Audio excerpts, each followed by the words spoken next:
Good afternoon, everyone. Welcome to the Canada-Taiwan Indo-Pacific Strategy Forum. Thank you to each and every one of you for being here with us today.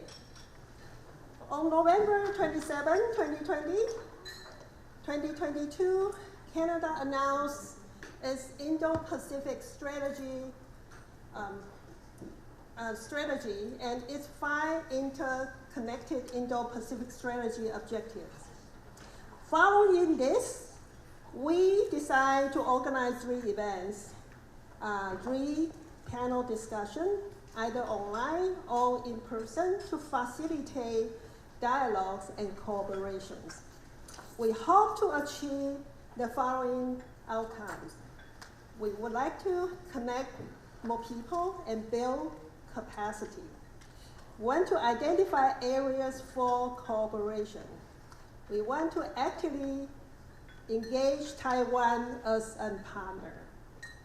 So 2 online forums will take place on April 27 and May 8.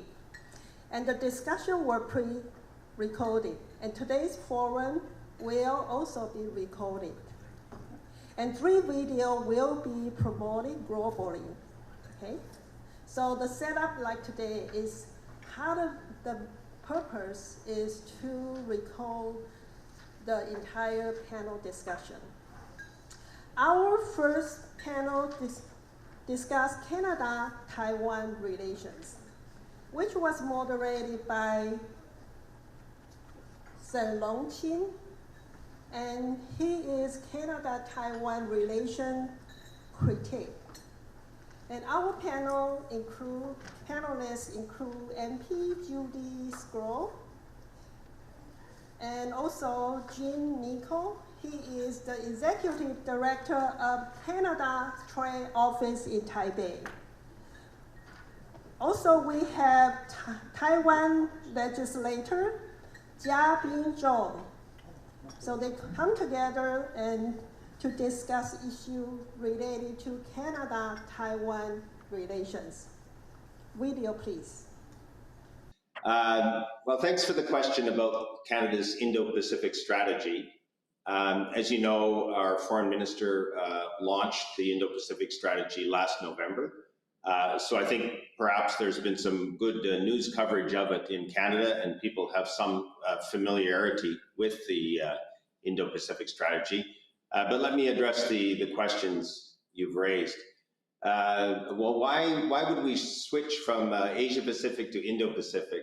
Essentially, it's as simple as adding in the Indian subcontinent, which is in the Indian Ocean.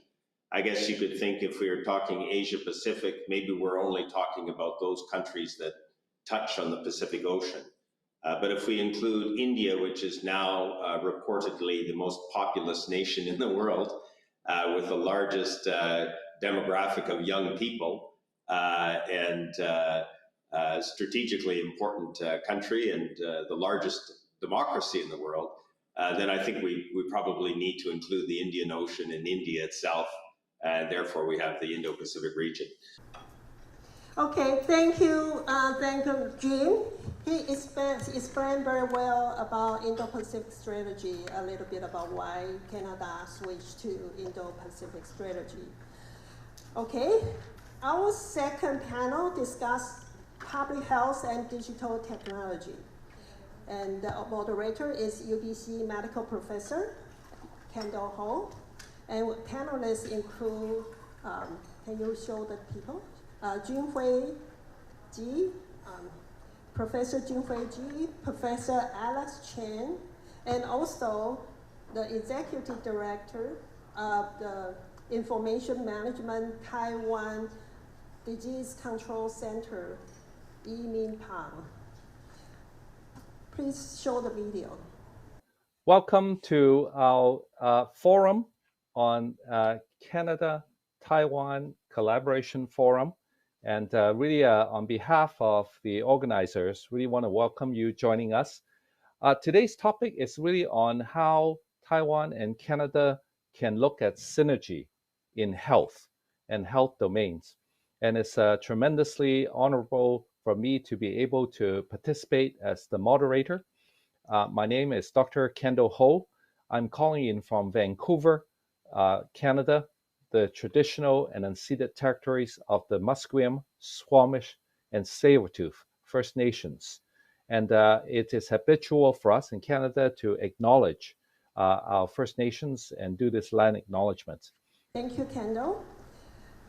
For today's event, the audience had the chance to ask questions, because in the previous events we don't have a chance to speak, to ask questions, but today we do have a chance. So prepare your question, okay? Now I would like to thank Taipei Economic and Cultural Office of Vancouver and the Taiwanese community for their support and sponsorship. I would also like to thank each person in the audience. I know that many of you have traveled a great distance or taken time off the work in order to be here. Your support and your decision to invest your time in attending should be applauded. So take a moment to give yourself a round of applause. My name is Lihsin Liu. I'm the chair of the organizing committee. I also am the president of Canadian GTMA Canada Global Health Association. GTMA Canada is a platform. It's a platform for dialogues and actions. And our mandate is to promote global health and facilitate international collaboration.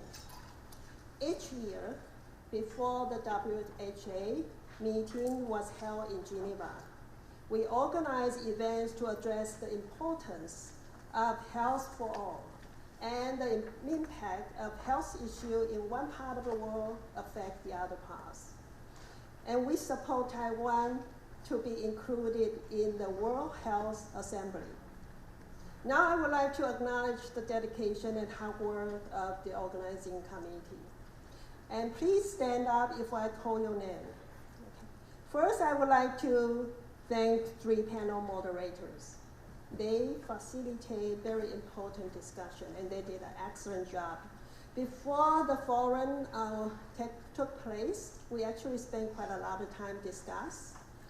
We come out some kind of consensus and a framework for discussion. So I really encourage you to watch the video that we present to you later. And the moderators, only one here, but I would like to acknowledge all of their names. Dr. Kendall Ho, professor at UBC. He is holding another conference at Vancouver General Hospital right now. And Dr. Senlong Chin, and also our former Member of Parliament, Chiu. Chiu, please. Then I would like to acknowledge the member of the organizing committee. So I call your name and please stand up. William Tsai. You will see him a lot today because I only stand here for a few minutes and then I'm not come up again. Next one is Joseph Shea. Joseph Shea helped with the online forum. So he's not here, he is in Toronto right now. Justin Gao. Justin Gao is also part of the brand, and he is in Taiwan right now and help us working on the next project. So we probably will have the Taiwan legislators come to visit. Hope we have a chance to meet with MP Marc Dalton. And Carol Pan.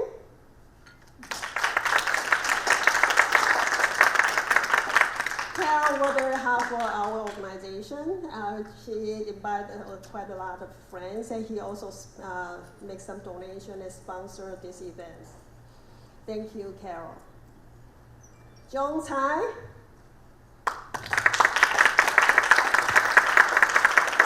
He's also one of our director, and he also very supportive of this organization. Actually, not really organization, is a platform, is a work, and very important work for both countries. And Jenny Ling. Thank you for the PowerPoint. We were together last night at 3 a.m. Okay, Shelly Hong. Shelly Hong is also very helpful. She come very early this afternoon to help with the registration. And Ruby Ba. Ruby? He's still outside helping. Ruby is also very sweet and very activist person, so hopefully you have a chance to meet her. Sue Sancho, she's probably still in another event. She will come back later in the reception. Good, so please give them applause for their hard work.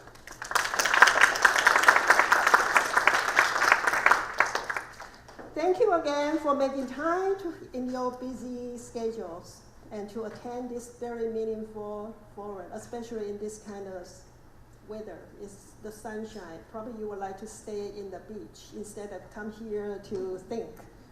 But I really appreciate you can come, and it will be a very great success. I believe it will be a great success today. Thank you again.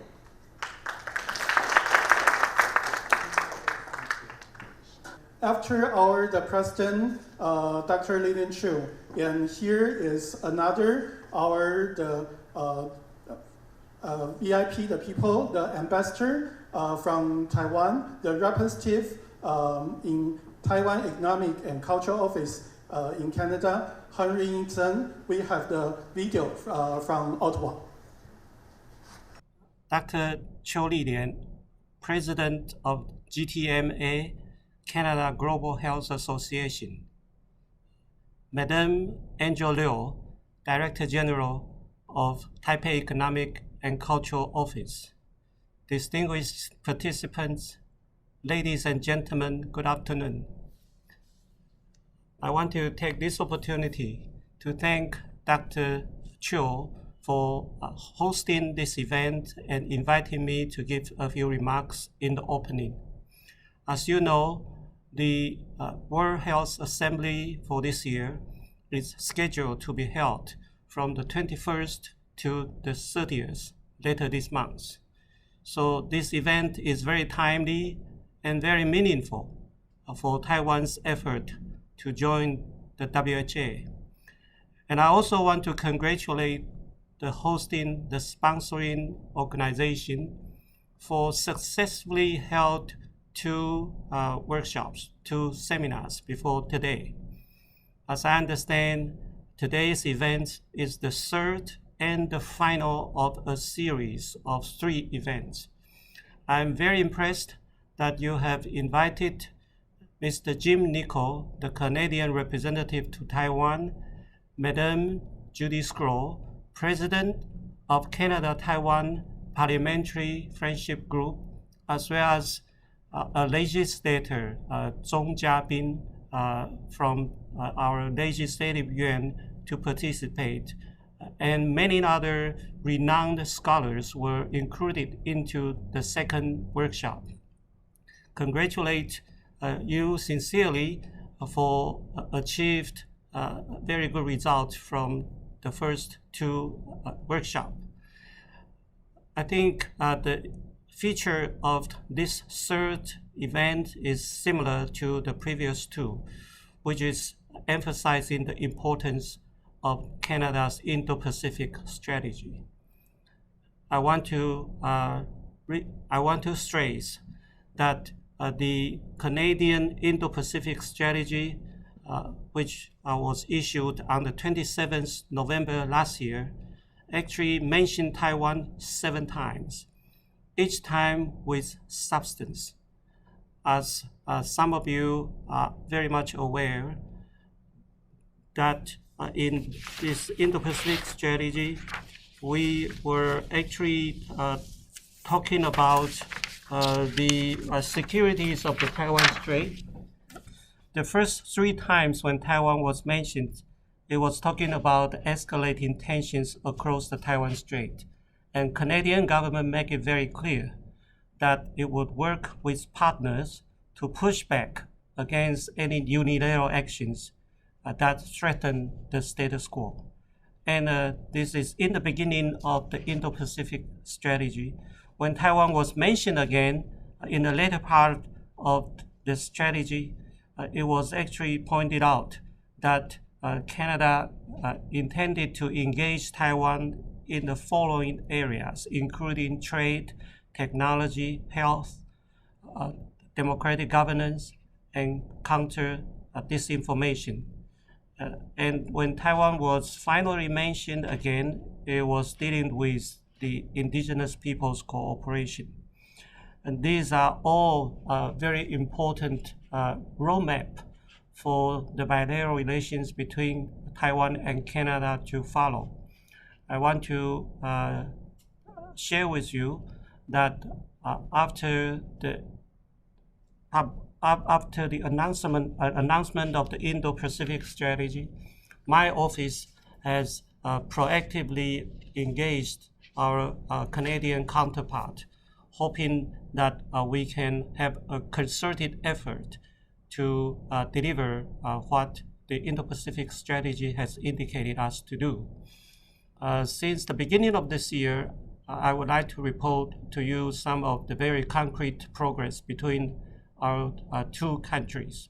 In February, we have jointly announced the formal negotiation of FIPA, the Foreign Investment Protection and Promotion Arrangement.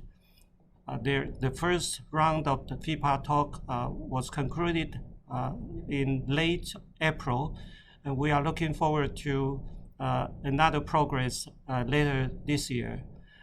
In March, as some of you may know, that a very important report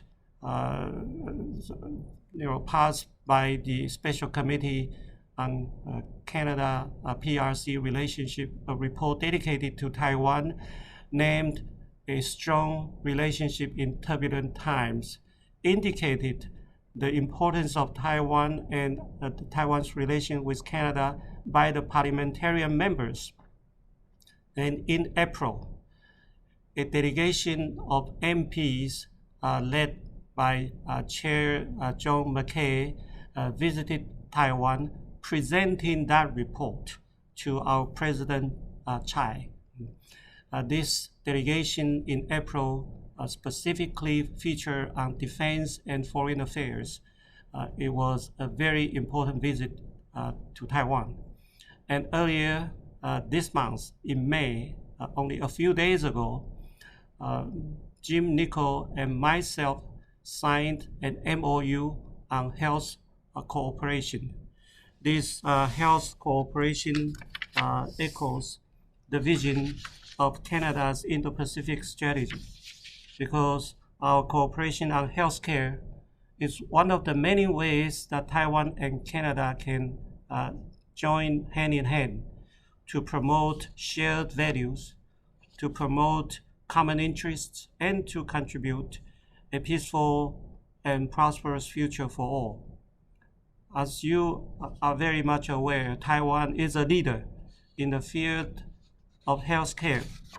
And as the 76th World Health Assembly is going to be held later this month, this MOU between Canada and Taiwan targeting health cooperation is a testament to the fact that Taiwan is a reliable partner, and our exclusion from the World Health Organization is detrimental to the collective effort in promoting global health. I hope that this issue will be also discussed by today's participants. And I want to thank the sponsor very much again for including me into today's event. I wish today's event a great success.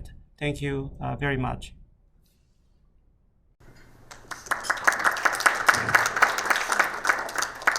in the Vancouver, the Taiwanese community, we are welcome Ms. Lihsin Liu, Angel Liu, the Director General of TAICO Vancouver.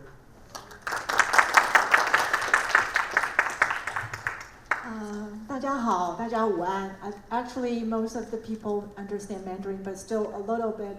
Some of you don't understand, so I have to speak in English. Thank you, Liren and your team, GTMA, for hosting today's event. I know you have spent a lot of time in making a lot of arrangement, discussion, and it's not easy to make this happen. Thank you so much.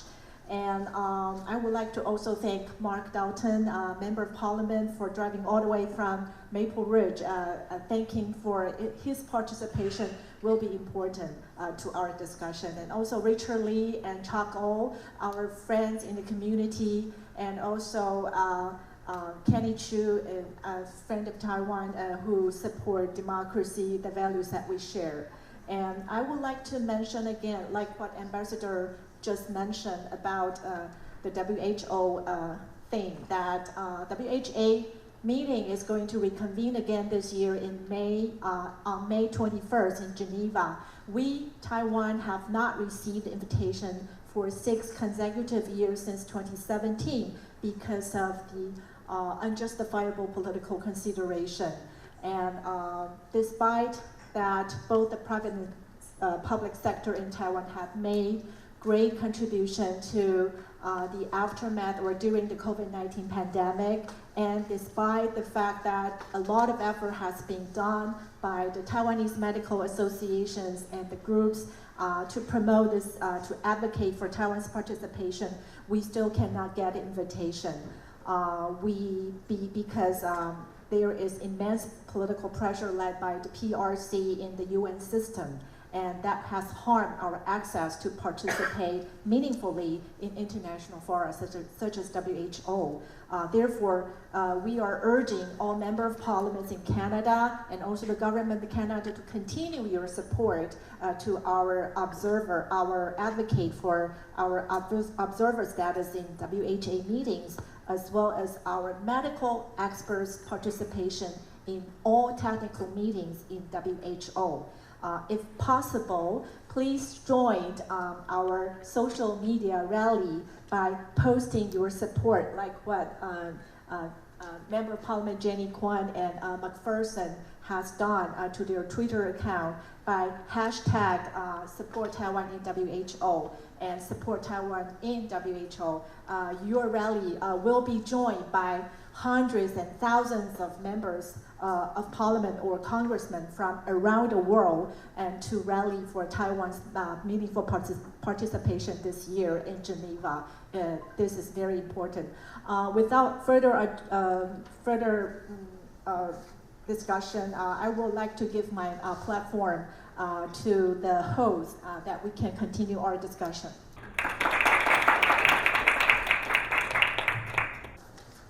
And in today's hour for the panel discussion, for our mandatory is Kenny Chiu, the MP, former MP from Richmond.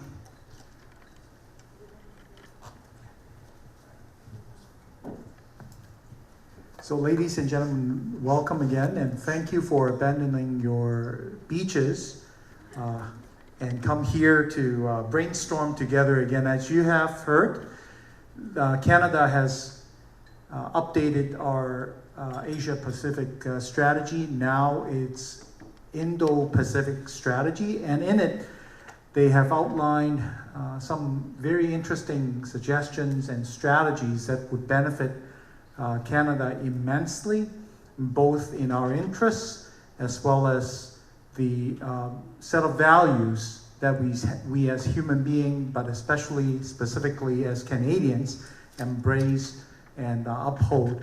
So I'm hoping that the 4 of them, through my prompting, will be able to provide us some good idea how we can solidify the strategy points that are outlined there vis-a-vis Canada's strategic relationship with Taiwan. And it's important that we look at it from a different angle, because just like the if you go through the report, the Indo-Pacific Strategy report, it says Canada, it's to add new strategic partner. It is in our interest to do that. And if you look at Asia Pacific, there are many countries that we have not yet have a very strong relationship, but Taiwan is one that has had a good relationship with Canada. How do we strengthen that? How do we strengthen it strategically, benefiting both peoples and both places? It's what I'm hoping through the set of questions I'm going to throw at the four of them in order to answer. So let's get the background question first. The first question I have is for Director General Liu. And when we talk about Canada-Taiwan relationship, it is very sensitive. I think a lot of people here in the room here would know what I'm talking about.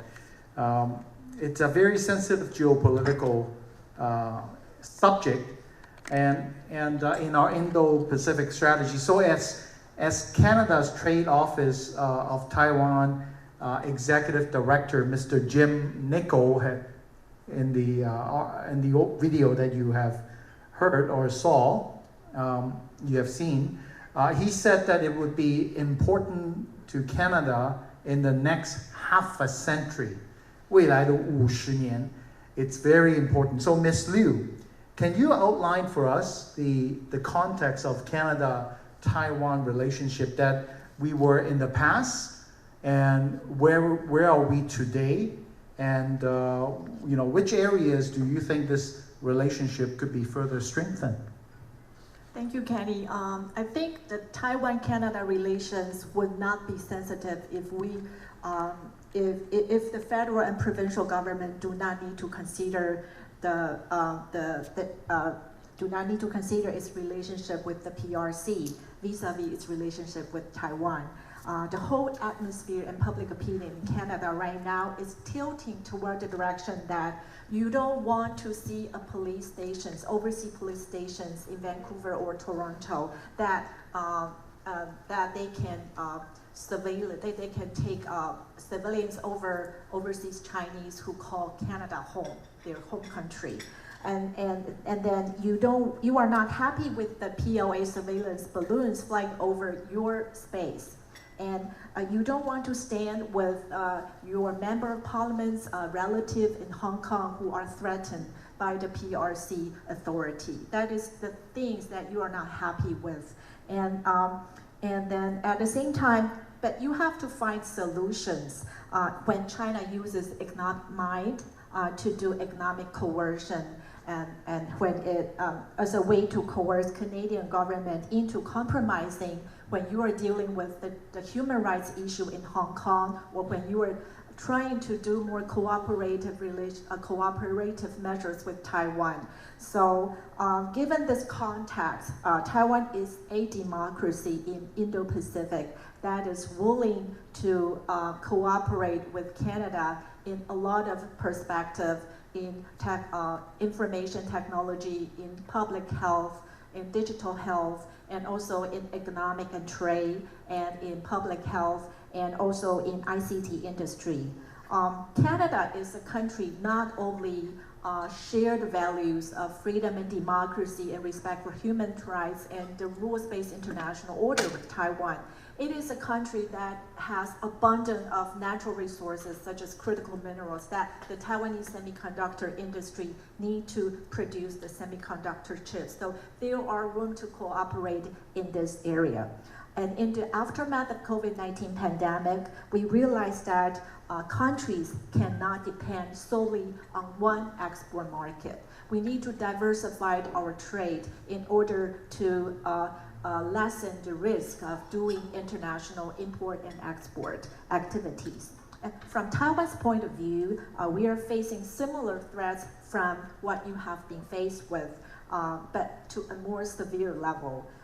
Major countries in the region have expressed their serious concern after their foreign ministers meeting recently, such as Japanese and France foreign ministers meeting recently, and also United States and UK, their Secretary of State's meeting have all expressed their major concern on peace and stability in the Taiwan Strait, because that is critical to their countries and their investors' investment in this region. And we are not saying that there is an imminent invasion in Taiwan Strait that is going to happen very soon to our family in Taiwan, but we just need your strong support, and that strong support will give the PRC authority a warning that a war in Taiwan Strait will be catastrophic to the PRC itself as well.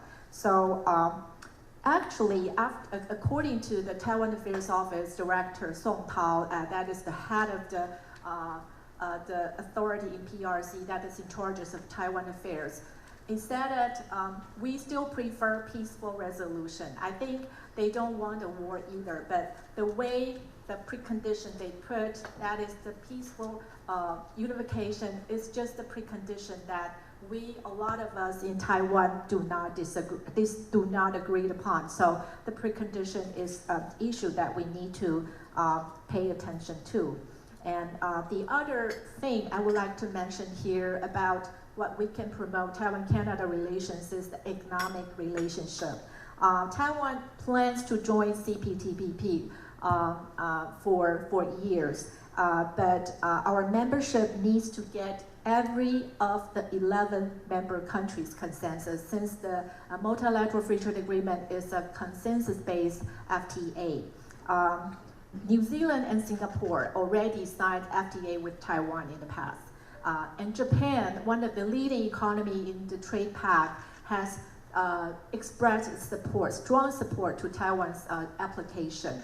But Canada seems to express its position that Taiwan's application into the CPTPP should be reviewed and processed solely by merit, but not by political consideration.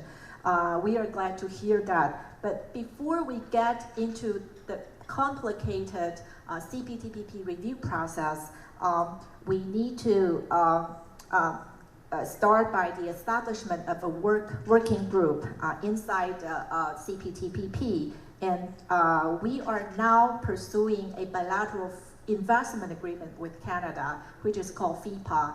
And so that is relatively with lower threshold to our economic relationship. Well, thank you, Director General, for outlining these areas where we could actually develop a closer relationship with Taiwan. But I would like to ask a follow-up question.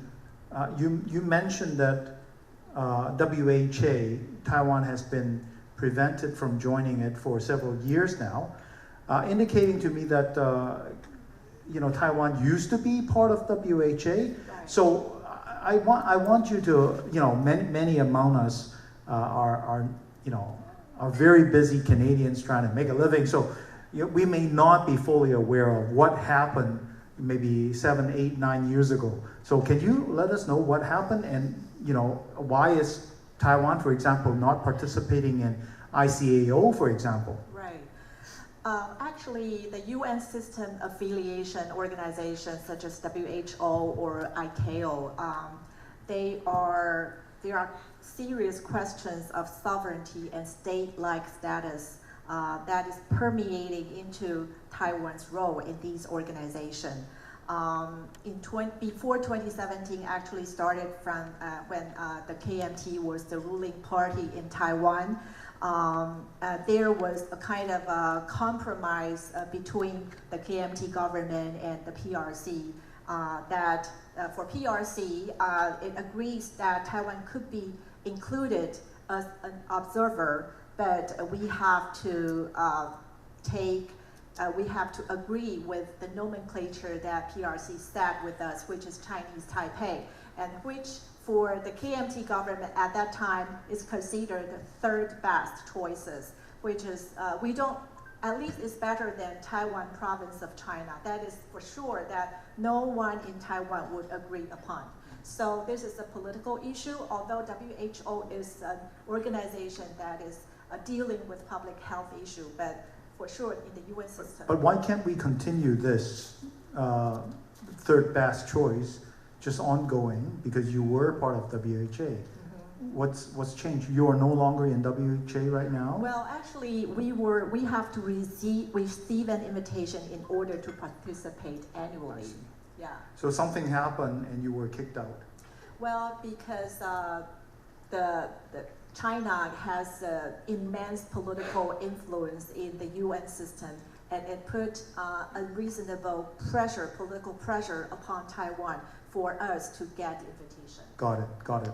I'm so glad that we have among us Mr. Richard Lee, because we have regional experts like Director General, and then we have federal member of parliament participating, and then also a local politician, a leader in our community. But then we don't have a provincial. But Mr. Lee, even though his role is now changed more municipal, but he has been a long time successful provincial politician.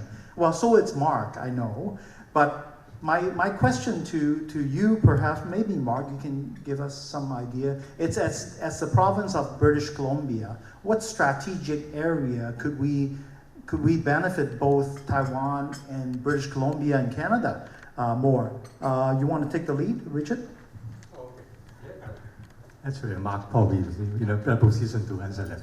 Okay, thank you, Kenny, for the introduction. I'm very pleased today to participate in this panel, although I was not prepared because originally I was not on the list. But I think it's important that Taiwan and BC, as a province, we keep the trade going at least. This is, Taiwan's actually has, we have an export to Taiwan as well. Export is around $2.2 billion a year. Just in British Columbia? Just in British Columbia, wow. $2.2 billion. And in Canada, it's $9.5 billion in terms of export. And for import, we got $2.5 billion from Taiwan, importing goods and services from Taiwan, and also $1.1 billion from in BC. So our trade is important for export. I think $2.2 billion. We got 1/3 of our actual export is in coal, and is for coal. Coal can have a byproduct as well, and also potash, right? Mm-hmm. So that's a fertilizer. So I think those are the two very important export from BC to Taiwan.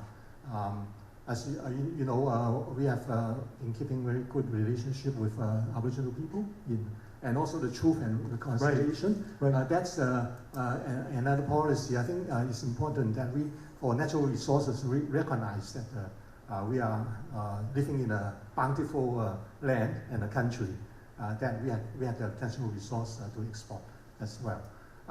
From Taiwan, I believe a lot of those import from regarding computers, phones, and electronic equipments and chips, and so I think those are the major import from Taiwan.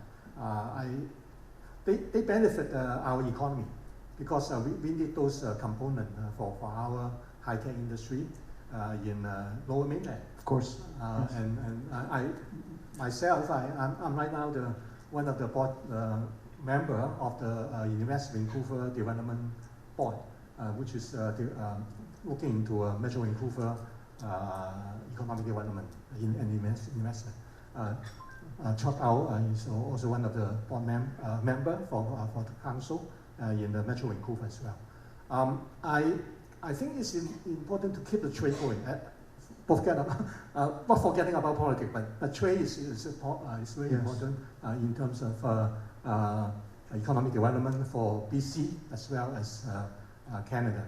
But you also mentioned about people-to-people relationships. That's also very important. We have a lot of people from Taiwan. We have also people going from Canada to Taiwan as a tourist as well. Myself, I probably will go there soon. Thank you. In the end of summer as a tourist privately. So I think this is important for tourism development, the people-to-people communication, as well as immigration. Yeah. a lot of Taiwanese Canadians in BC, in Canada. They have a Jewish relationship, they have a family relationship. For Taiwan to join as a member or observer, at least as in the World Health Organization, is important for the health and for the health of Taiwanese people, as well as for the world health situation. I think that's during the pandemic. I think it's very clear that Taiwan played a very important role in terms of dealing with the pandemic. That's wonderful. That's wonderful. MP Dalton, if I may allow you to put both your heads on your head, but you're currently the Member of Parliament. So let me ask you this question. So we heard about all these important, raison d'etre, why, but why is this strategic important? Why is this strategic for a country like Canada to develop and strengthen our relationship with Taiwan, especially vis-a-vis the new Indo-Pacific policy strategy that we have? Why? Why is it strategic and important? Well, good question. I'll get to it. We'll have a little bit of an intro. It's great to be here. Ni hao. That's about the limit. I can say that, and I can say thank you. It's great to be here. So I was a member of Legislative Assembly for British Columbia for 8 years. Along with Richard, we worked together. And now I'm the Member of Parliament for Pitt Meadows, Maple Ridge, which is that way. Towards the mountains, beautiful there. And it's, so a number of years ago, I'm here actually representing, or not representing, Carolyn Finley, who's the Conservative Member of Parliament in this area.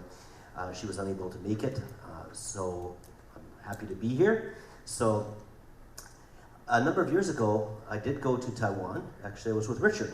And it was with the province.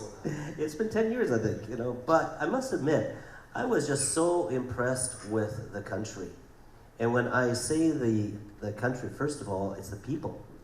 I found that the Taiwanese people are among the most gracious, hospitable people and pleasant to be with I've met anywhere in the world. And I've traveled around the world. So it's just, it is so impressed. Taiwan has, and you know this, but it is almost the exact same size as Vancouver Island.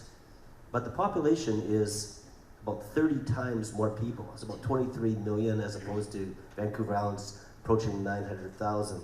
So the Portuguese name was, what was the Portuguese, I was a teacher by the way, so I may ask for something, but what was the Portuguese name for Taiwan? You can't say anything. You're you can't say anything because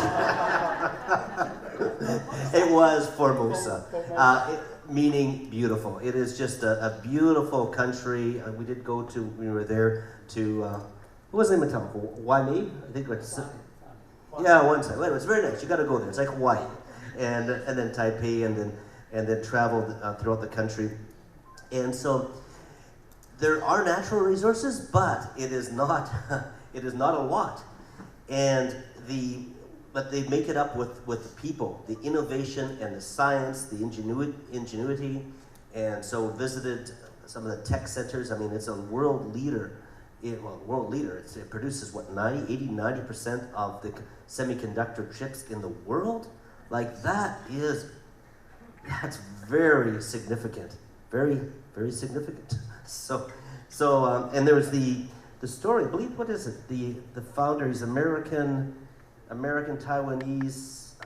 Was it Michael Chang that started the TSMC company, and just what a story of how they developed that. So to develop the wealth that there is in Taiwan, it is the 21st largest economy in the world. About a $1 trillion economy. So that's very significant. Taiwan needs to be at the table everywhere, okay? Just by virtue of its population, by virtue of its economic power. I hate to contradict my illustrious guest here, also Richard, but I was looking at, and it showed about $10.5 billion trade between the two for Canada. Well, if it's just with British Columbia, then that's even better. But it is a trade, Taiwan does have a significant trade benefit, as opposed to about 2 or 3 times more than what Canada exports. We primarily export natural resources, farm goods, products, and metals, potash, but we do some also with automobiles, with machinery, but primarily with the tech sector, televisions, with everything else that is with the semiconductors coming back. It is, you know, we benefit. Canada really benefits, and Taiwan needs to be at the table. It needs to be at the table in our trade with an agreement. It's very, you know, it's key and needs.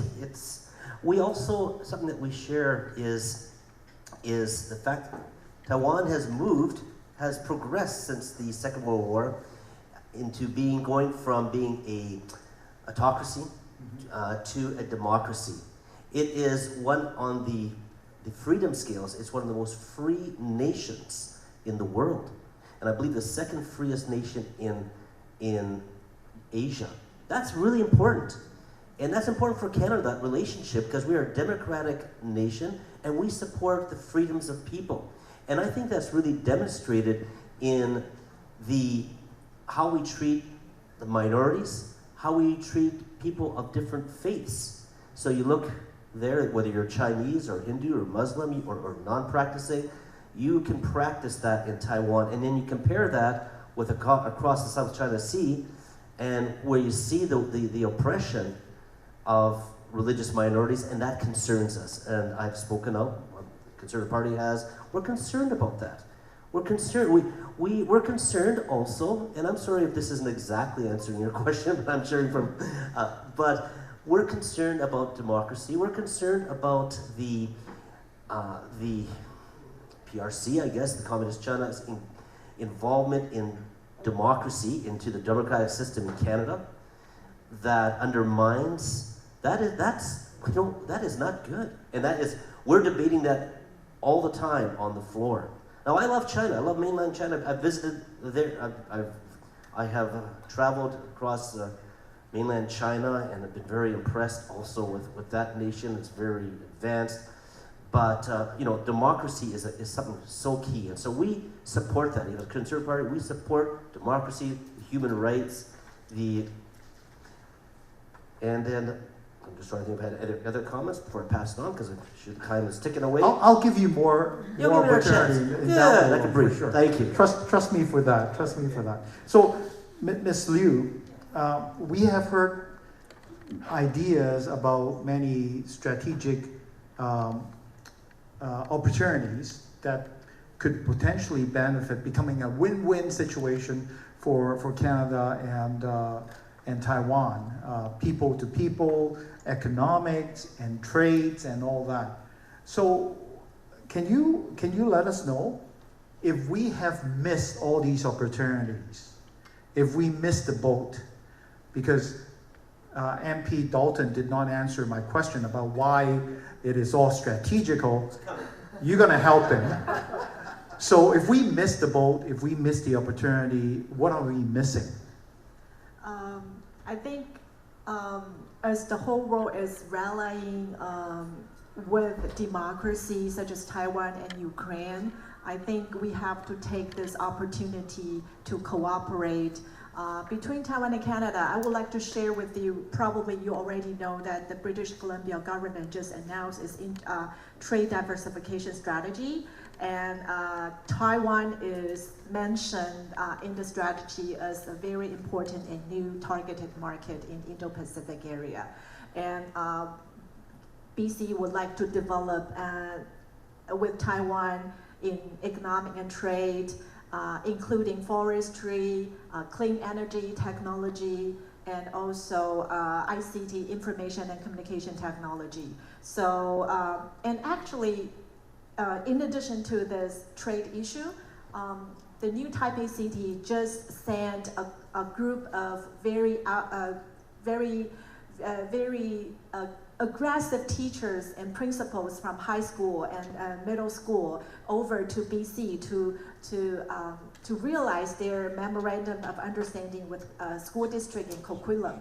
And they want to do further training on teachers in Taiwan to teach English in Taiwan, etc. I think education is another front that we can cooperate. So economic and trade and education, and also what Kenny just mentioned, indigenous affairs.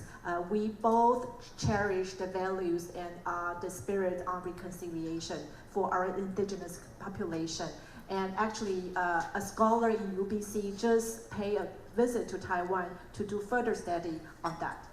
Thank you, thank you. You reminded me of one of the panelists among us who's been a long-time Richmond School Board trustee, who've moved on to help manage the city of Richmond, and it's a great leader among the communities here in the Lower Mainland. It's Dr. Chakao here. So, Dr. Au,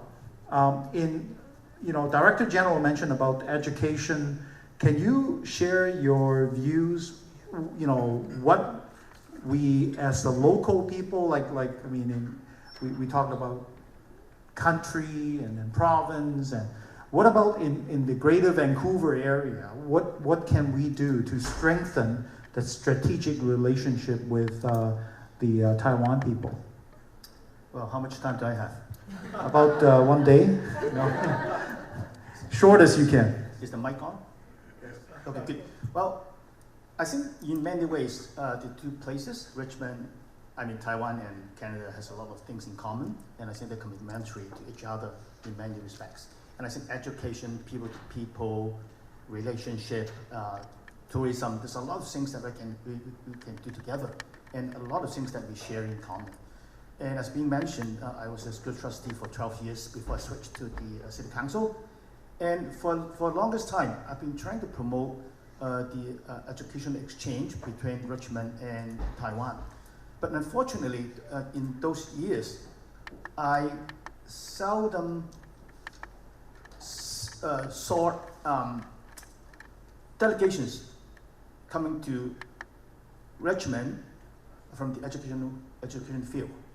So I've been seeing many of the delegations come from China, universities, colleges, high schools, and education leaders. But seldomly I saw delegations coming from Taiwan. So I think this is one aspect that we can strengthen. The fact that Canada and Taiwan share so many things in common. And I think it's to the envy of many countries.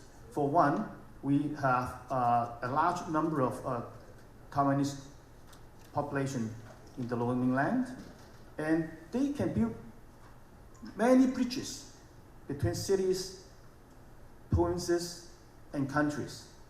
And if we want to find anybody who can help us to establish a relationship in any particular sector with Taiwan, I think we can find people in this room who can help us to do that. So I think we have to be very make good use of this kind of resources that we have. This kind of human resources is very precious and sometimes very difficult to find. And also the fact that the Canada and Taiwan share so many things in common in the areas of core values, political system, the rule of law, and cultures. And I think it also makes any kind of exchange or business can be done very smoothly, because you don't have to overcome many hurdles in terms of mindset or practices in order to make things work. So we can, if there's any conflict or disagreement, it can be easily resolved, because we have the very basic commonalities. So I think if you look at the Indo-Pacific Strategy, I think the government of Canada has finally recognized that we have to diversify our foundation in terms of international relationship and also our supply chain.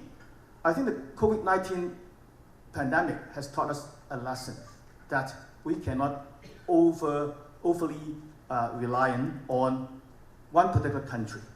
We have to diversify our supplies and our relationships with the region. And I think during the pandemic, there was a shortage of supplies in Canada. And I think Taiwan has provided many of the goods and resources that we need. The computer, the high-tech supplies, and things like that. So I think in many ways, Canada, Taiwan is complementary. And you just have to look at the facts, the numbers. The trade between Taiwan and Canada has grown a lot in the last few years. Yeah. Without much of the Canadian government's intervention. It's a natural growth. And that tells you something. The two places must be complementary. Otherwise, there couldn't be such a huge growth. And Taiwan right now is the 5th largest trade partner of Canada in Asia. And also, Taiwan is the 10th foreign investor in Canada. So we need them. They also need us. So in many ways, I think there's a huge potential for us to develop a closer and a tighter and a greater relationship in many aspects. And I would like to see that, since I'm a municipal elected official, I would like to see even better city-to-city relationship between Richmond and some cities in Taiwan.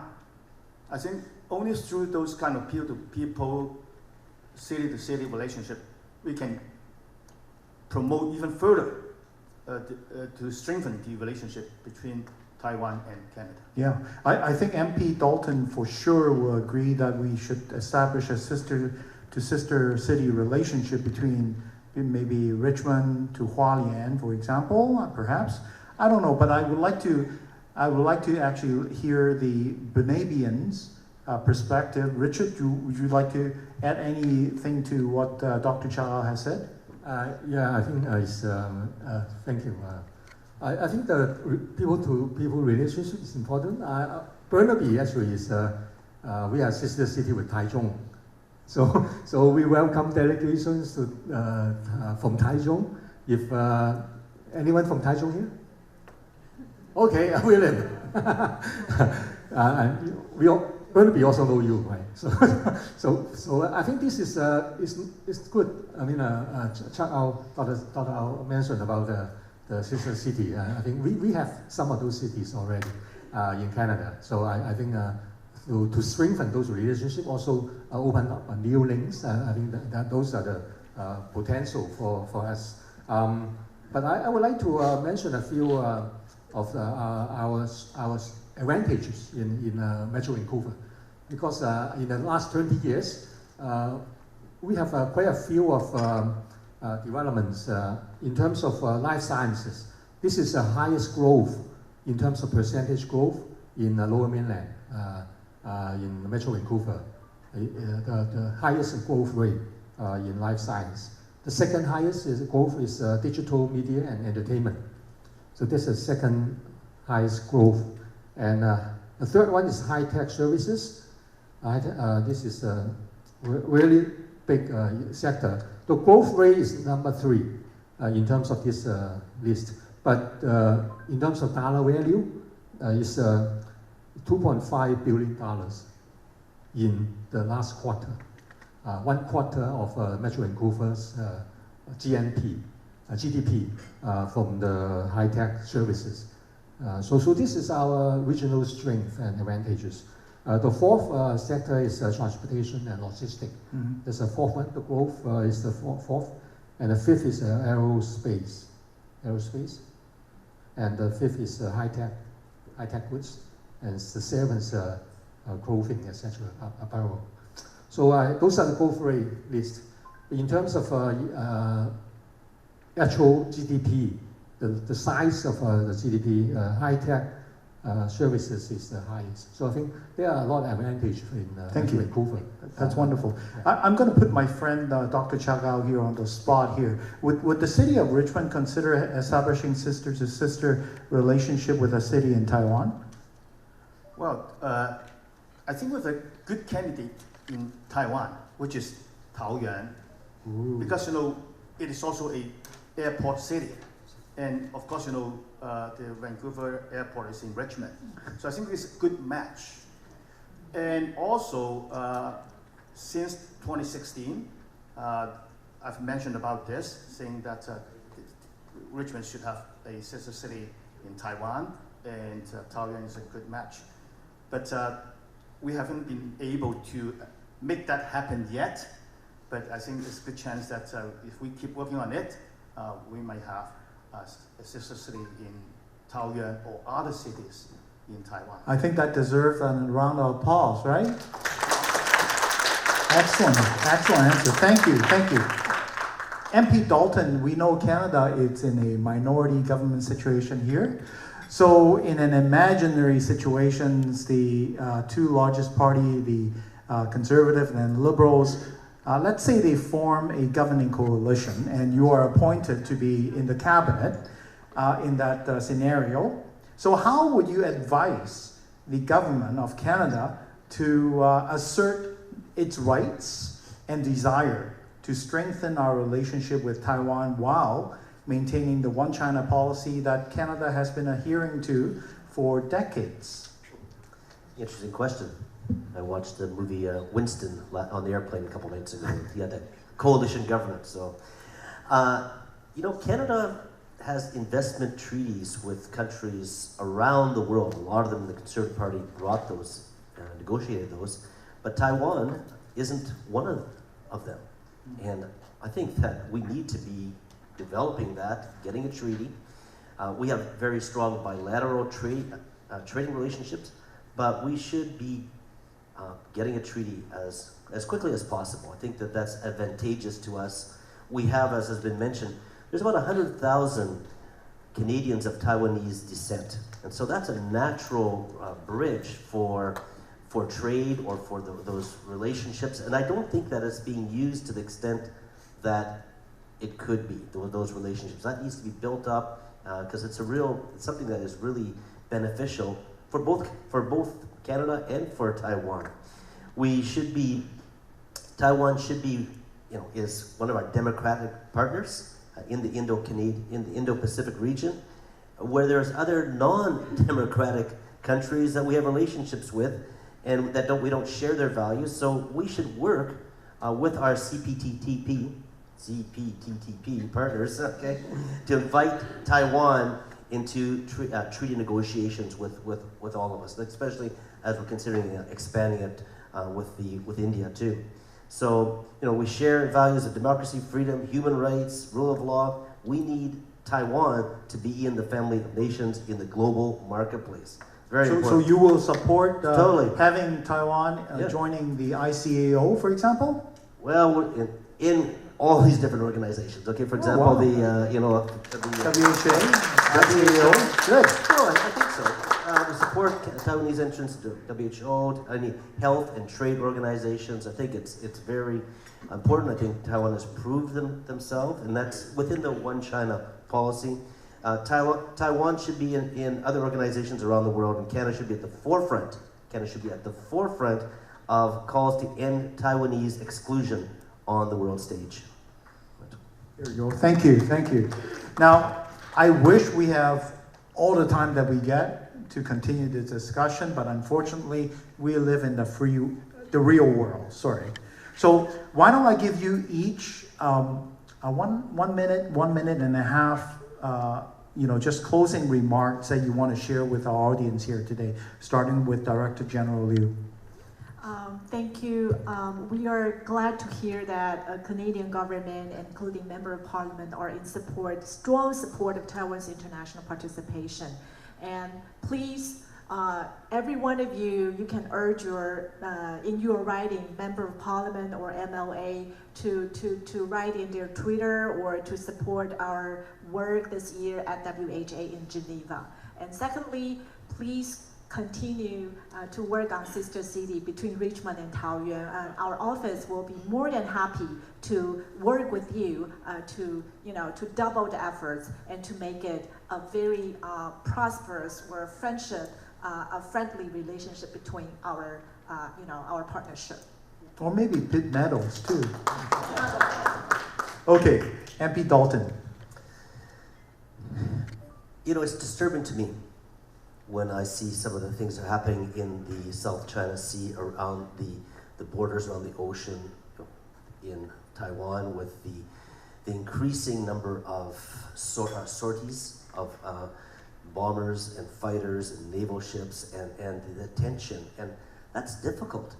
And I know that Taiwan wants to live peacefully and democratically. We support that, and in peacefulness. And so I think it's important for Canada to step up and in the support of democracy, in yes, maintaining a strong relationship with China, but at the same time with Taiwan also. That's important, and that's something the Conservative Party does.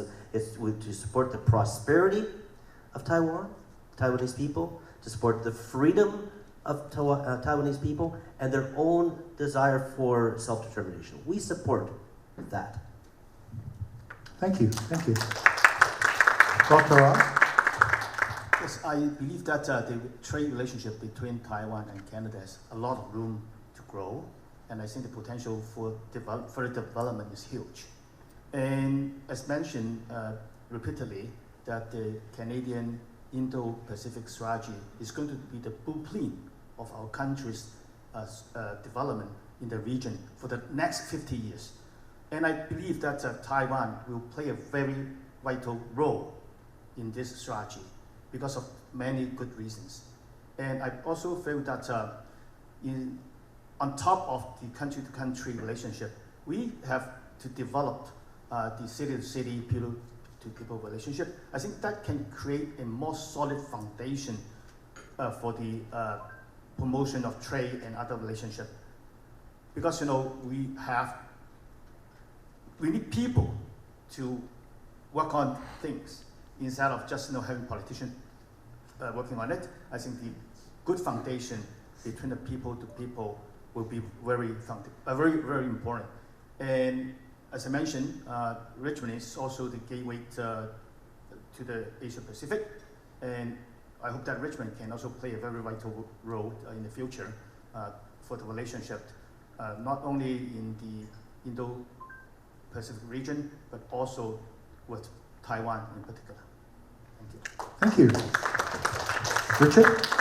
Thank you. I believe the trade ties and economic ties are important. Actually, I'm pleased to see the BC government is reopening the trade offices in Taipei. So I think this is a good development. We had an office before, but it was closed. Now it's reopening. So you can see it's warming up again with the relationship between the province and Taiwan, and between Canada and Taiwan as well. I would actually encourage more the sister relationship activities, exchanges, and as well as the international conferences. In Vancouver, we have a lot of international conferences. Actually, that's one coming up for a clean transportation conference. And in Burnaby, we have the Clean Energy Summit as well. So those are the good occasions for delegation from Taiwan, as well as from the local Taiwanese Chamber of Commerce, that kind of thing, to participate, so that you can have a more opportunity to strengthen our relations. Thank you. Thank you. Thank you. And that concludes our panel discussion time. But we do have about 15-20 minutes of an open question and answer period, assuming that some of you will have some questions for our panelists here. So William is in charge of receiving all the questions and filtering them and passing it to me. So if you have a question, put up your hand and flag down William from Taoyuan. And, Taichung, I'm sorry, from Taichung. Nobody's perfect, so it's okay. and to make sure that he sees you and pass you the question. So the first question I have, it's a very highly political and sensitive one. So I don't know which one of you would like to provide your feedback. It says, when Canada wants to enhance the relationship with Taiwan, but in the past, the People's Republic of China tried to interfere with this. What attitude can Canada or will Canada have now or in the future? I suppose it's in reaction to future interference to establish and strengthen a stronger tie with Taiwan. Who dares to answer that question? Federal question. There you go.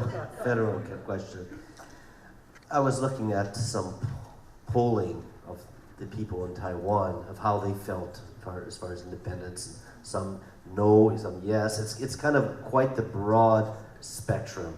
And I think that's an important question that Taiwanese people have to decide also. I think they're the most knowledgeable in that. And like, as I have mentioned, we support your freedoms of your decision, your choice. And so that's important. And this is a very pertinent question to many people. May I ask, raise your hand, how many people have got family or come from Taiwan here? Do people here from, yeah, quite a few. Okay, most. Yeah, so that's important, that Taiwanese people don't feel just discarded, alone. It's kind of like what's happening in Ukraine right now.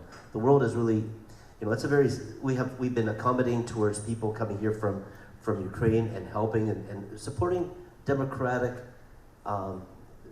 supporting people, their choice. And so I think we don't support at all the violence and overthrow of Taiwan. And so that is a very strong concern. We're part of NATO, we have military alliances, and so it is, obviously we don't want to see conflict at all. We want to have good relationships with both China and with Taiwan. But we are concerned, I'm finishing, we're concerned about the military buildup in the number of aircraft carriers, the number of kind of aggressive buildup that's happening in the People's Republic of China. So. Well, thank you. I have a personal question I want to ask every one of you. A friend of mine, it's a family, they pedal bicycle, a family of 5. So 3 children, father and mother, they pedal their bicycle from Vancouver all the way across Canada to Nova Scotia. And then by that time the bike gets already broken, so they left it there and flew back. I know in Taiwan there is also a round the island bike path.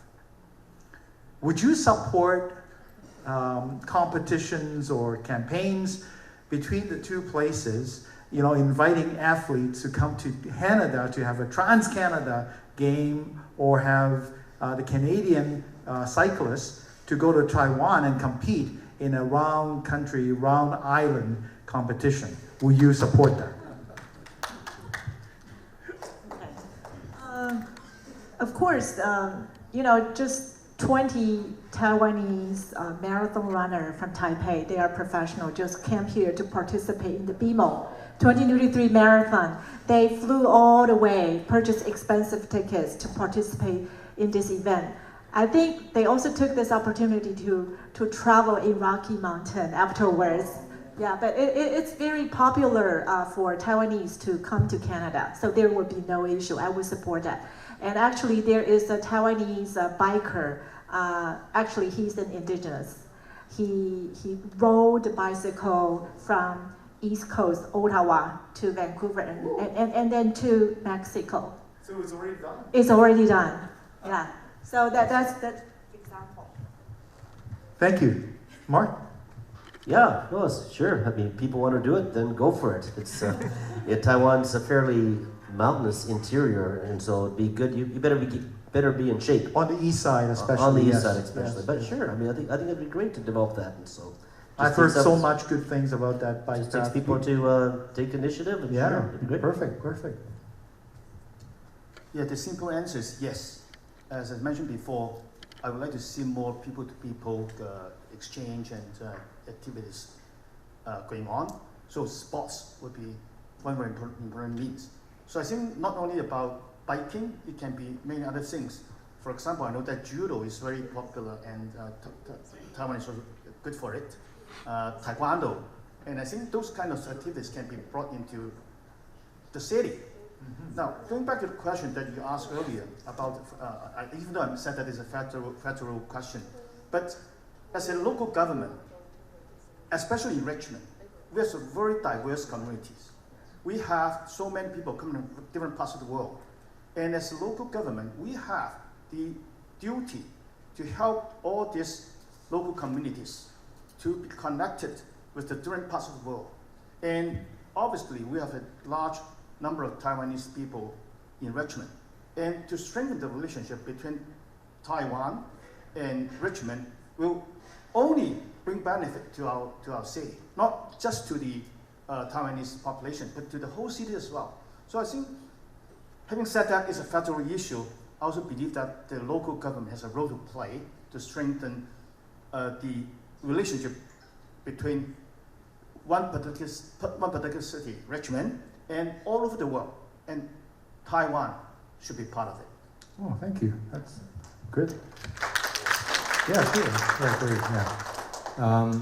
As I mentioned, there are two-day clean transportation conference in June.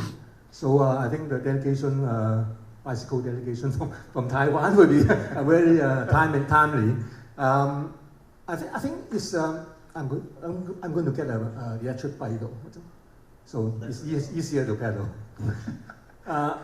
So I support this kind of exchanges, of course. I know that before, a few years ago actually, there was indigenous delegation from Taiwan. They mentioned about biking in Vancouver as well.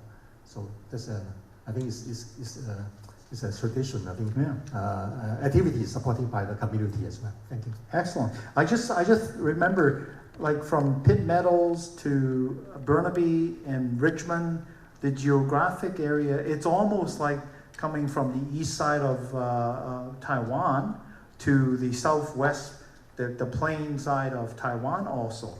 So actually, that's right. That's maybe there is some tourist opportunities here.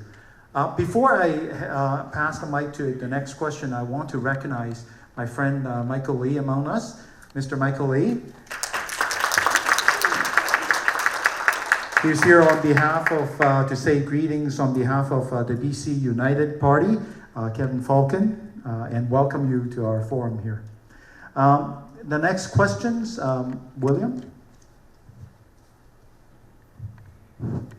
Okay, we have the community leader, the Carol Pan, and Carol Pan has the same question would like to ask. Carol. Thank you. Yeah, I'm all for that bicycle suggestion. And then when Canadian saw Taiwanese bicycle is so good, so we can do more trade together. We can exchange different things. Yeah. Okay. I think the problem that's why we are outside of WHO, United Nations, ICAA, etc. It's because it's so frank. I can say, but a lot of people avoid to say that. I think it's because China claimed Taiwan to be part of China. And I'd like to ask all the Canadian politicians, because I think this is a very obvious lie. Taiwan has been an independent country after the Second World War. And the Communist China never set a foot on Taiwan.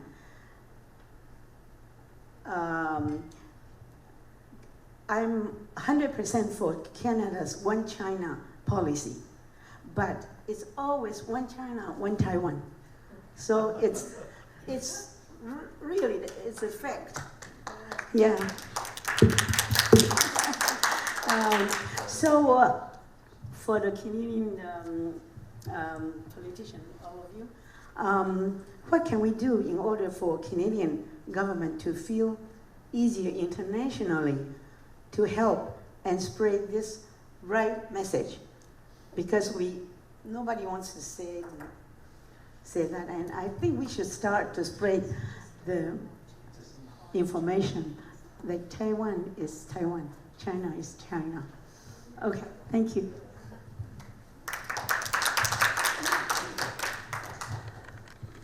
Yeah, I think that connecting, being involved in organizations is fun. I think that also having these visits, I know members of parliament, MLAs have been able to go to Taiwan, developing that, getting an understanding with the people, what it's like to be there. I think that those things are really important to see, you know, that Taiwan is not just a place on the map, but it's people, and it's the ingenuity, creativity, the business. I think all those things, so those human-to-human relationships, government, also with the different organizations, all those things are important to support. And I know it is a difficult situation. I was, this morning before coming here, I was going over some of the history of Taiwan, and it's a challenging history that you've had, and even, you know, before the Second World War and afterwards, and with the, you know, the KMT coming to Taiwan, and then claiming to be the government for all of China, and then the Cold War,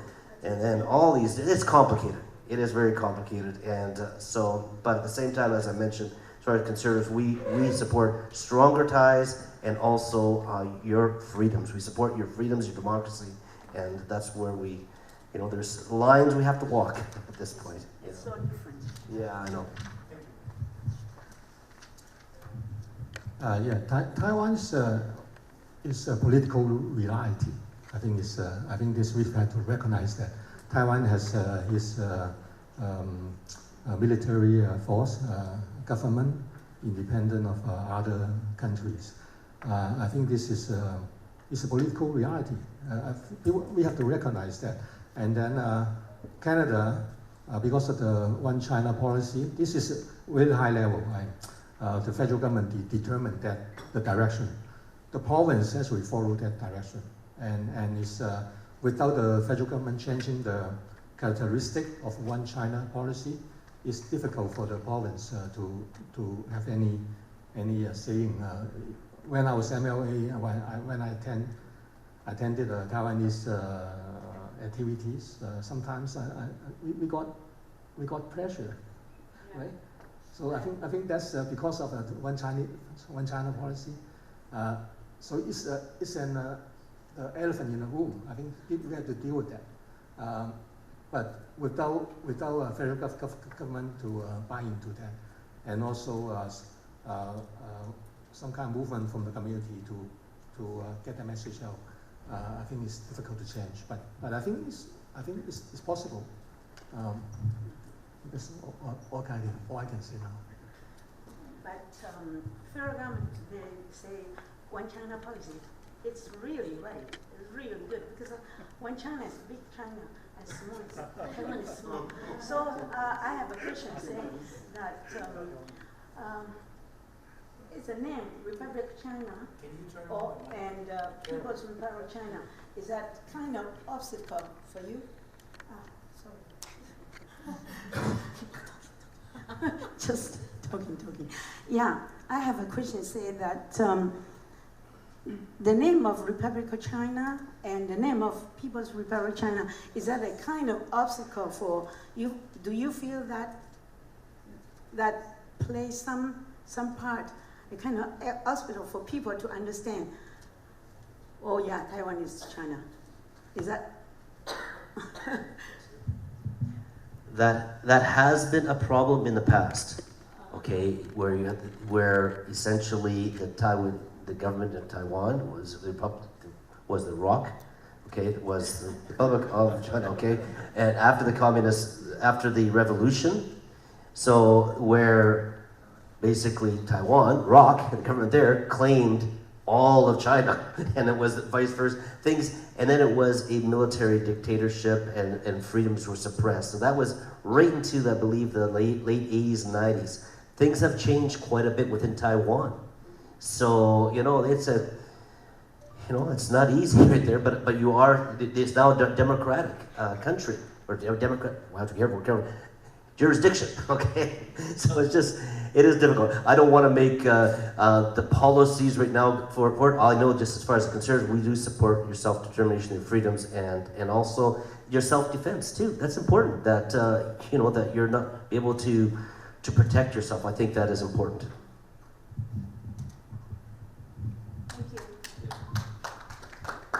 Okay, thank you. I just got one more question, or time for one more question. And I would like to have Director General Liu perhaps can help us, or maybe the other panelists too. Right now, Taiwan is not negotiating as part of the CPTPP, the Comprehensive Progressive Trans-Pacific Partnership. What is blocking Taiwan, and what can Canada do to help Taiwan join this CPTPP? To put my answer briefly, there are 11 members in the trade pact, and every country has to agree on Taiwan's application. And obviously, New Zealand, Singapore has already have FTA of us, so those two countries have no issue. And Japan strongly support us. And Canada recently has said that Taiwan's application should be reviewed by merit, not political consideration. So what Canada can do is to conclude your bilateral FIPA and then continue to support our application. Well, like a little bit of federal politics coming here, okay? I'm conservative, that's the Liberal government, and sometimes I consider that to be virtue signaling. You know, the right words, but nothing gets done. So we support inviting, taking action to bring it forward to the other member states to invite Taiwan to be part of this.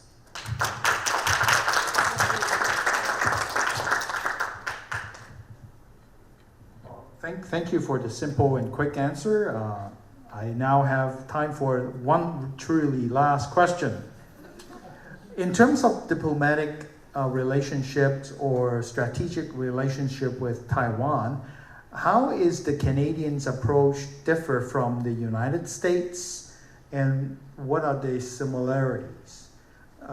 This is purely academic, so there's not political. I think all four of you could actually give us maybe a minute of what you have in mind. Let's start with Richard.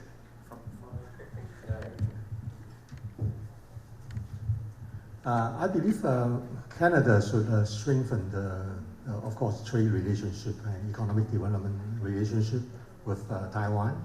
I think that's independent of other consideration. This is for signing agreements within the Asia-Pacific group. I believe Taiwan should play a very important role, just like Japan, just like South Korea, just like Singapore. I think this is an important organization to join, and as I heard that the federal government actually is supportive of that as well. So I think that this is the direction to go for regional partnership, for the future cooperation between Taiwan and Canada. Yeah, I believe that's a great political answer, but you didn't actually answer the question, because the question is how, contrasting the U.S. relationship with that. That's okay. I'll take your answer. You don't have to worry about it. We have an independent policy between U.S. and Canada, right? So okay. we don't listen to U.S. No, but how do you look? What's the similarity and what are the differences? I think U.S. has hesitate to join one of those trade deals. So, but Canada, I think we are supportive of that. Thank you. Thank you. Well, I believe that each country should be independent in terms of its foreign policy, and Canada and the U.S. are quite different in the sense that we are not a superpower. So we have more room to work with different countries. So I believe that we don't have to follow the U.S. Policies all the time, and we can develop our own strategy in the region and also globally to the benefit of Canada. It's always a consideration that we should have, making Canada with a greater and more important presence globally, and to bring more economic opportunities to the Canadians. So those are the major considerations for our foreign policy, and I hope that our federal government can really make that as the guiding principles. And we don't have always followed another country, whoever that country may be. That's a great answer, because you just remind me, perhaps Michael would also remember too, during the 90s or the 80s, the Brian Mulroney Canadian government had taken a leadership role in condemning what happened, the apartheid that happened in South Africa, for example. And that was during the time when Canada was a leader. We led the United States of America. That's back then. That's a great answer. I like it. Thank you. Mark? Yeah, I've been a member of the Canada-United States Elected Officials Association and have had meetings with senators and congressmen and women throughout the states. And one thing that really surprised me is how both the Democrats and the Republicans, both sides politically, are pretty lined up together with regards to China and their concerns. So they don't agree very much, but that's one thing that is important to them. And I think they're concerned about the safety, they're concerned about global safety. So that was pleasantly surprising, that unity on that.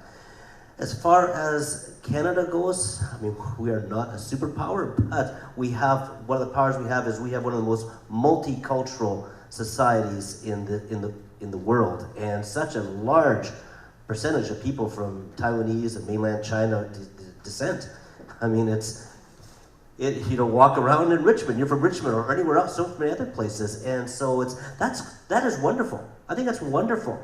But so we have those natural affinity, concerns, involvement. We want to be engaged, and so I think that we want to just continue to be engaged, to be helpful for the relationships in every respect, whether it be trade or having to see them be an increased part of the world. Oh, thank you. Appreciate that. I will put my answer briefly. I have been posted in the United States twice in the past, and this is my first time to be posted as a Taiwanese diplomat in Canada. My feeling is that Canada is very different from the United States in that there are the migrants, your people is more diverse. You have more people from all very different countries in the world, so you have to embrace for that. And first of all, and secondly, I think Canada recently strengthened its relations with Taiwan, and including economically, and then political support is also elevated. We appreciate that. We don't want to make a comparison, but because the U.S.-Taiwan relations is so unique that they provide military weapons to Taiwan to help us defend ourselves. That is based on Taiwan Relations Act. We are looking forward to an act in Canadian Parliament, the Taiwan Framework Act, to be passed in the future session that will strengthen our bilateral relations. Thank you. And that concludes the question and answer segment of the panel today. And thank you for all your patience, and thank you for all the questions. We ran out of time answering them, but I hope what we have provided did address some of your concern as well. So let me pass the mic back to William here. And thank you for the panelists. Thank you for sitting and sharing your thoughts.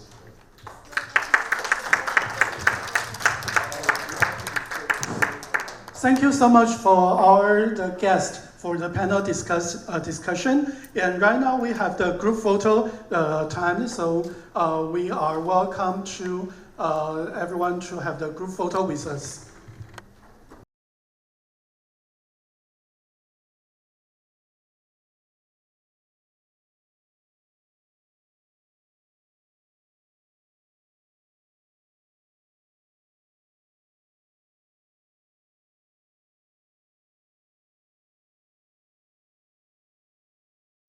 有机会线上参与今天的加台印太策略论坛活动，感到非常荣幸。在大家努力之下，加台合作不断深化。加国总理杜鲁道先生连续3年声援台湾参与 WHA 及 ICAO。2021年，加国104位跨党派联邦参众议员以参与联署后个别致函等方式，支持台湾参与 WHA 加入 CPTPP 及签署台加投资促进及保障协定。在此代表台湾国会向加台全球医卫协会邱立莲会长及全体会员为台加关系所做的努力表达诚挚的感谢，敬祝论坛圆满成功，谢谢大家。我很高兴今天走来这里啊。我首先呢要感谢这个主办当局，还有我们的教务会长他邀请我今天来我首先呢我要在这里呢就是因为我们今天的聚会在我们这个 Coast People 我们原住民的地区，所以呢我要在这里呢 acknowledge 就是是我们在这里开会有原住民的地方他们传统的这个土地，我们要对他们这个我们这个机会感到这个珍惜，在这里开会。我们加拿大已经成立这个委员会，就是一个真相跟和解的委员会，就是跟原住民有一个和解的一个机会。所以我们必须省呢也根据这个政策呢有这个方面的政策。我们在加拿大其实很好很多地方丰盛的富裕的地方，很多矿产林木业啦我们很多这个天然的资源，所以这里呢是一个我们安居乐业的地方。今天这个机会就是跟台湾的朋友一起呢，就是说我们在这里其实很多这个经济的机会，将我们互补性的那个资源那些高科技可以在这里呢可以互相互通这个经济的来往、贸易的往来。我相信呢，这个是我们全人来说呢，对两地的经济、生活、人民的这个生活都是一个很好的一个机会。所以这里今天很好的机会。我要着重的就是我们这个台湾地区呢，其实呢很多这个我们发展的这个工业有这个高科技的发展呢。我们这高科技的这个服务业呢在去年整个台湾地区大概有10 billion 这个有100亿加币这个产业，100亿在Metro Vancouver 的地方，所以这个地方呢是一个很好，因为我知道台湾也是对这方面的很高科技的这个服务业了产品呢都是相当重视，所以呢这个产业对我们相当是好一个交流的机会，因为有这个产业的话呢，就是知道这个是有竞争力的我们这里是有竞争力的，所以在未来这方面的发展应该更加的发展。第二方面呢，我们有这个 transportation 这个交通这个能源方面呢交通的方面呢都是可以好像汽车，我知道台湾现在有汽车进口的零件还有 motor 进口的来这个我们的BC 省加拿大，所以这个是一个很好机会，在这个运输的行业，这个洁净能源的行业可以呢大家沟通，尤其是这个 hydrogen technology 这个氢气能源方面呢，其实很大发展的空间在这里呢，我代表。我也可以说代表 Burnaby 了，因为台中是 Burnaby 的这个我们的几位市，所以呢，我们的几位市 Burnaby 跟台中市在这个我们这个跟台湾这个经济发展的一个论坛，我们可以更加的紧密的可以合作closer relationship between the sister cities This is what I'm looking forward to seeing more exchanges. So with that, have a very nice reception and dinner, and I enjoy this. I have the event in Burnaby to go to, so I have to leave you early. So thank you very much, and enjoy. Thank you very much.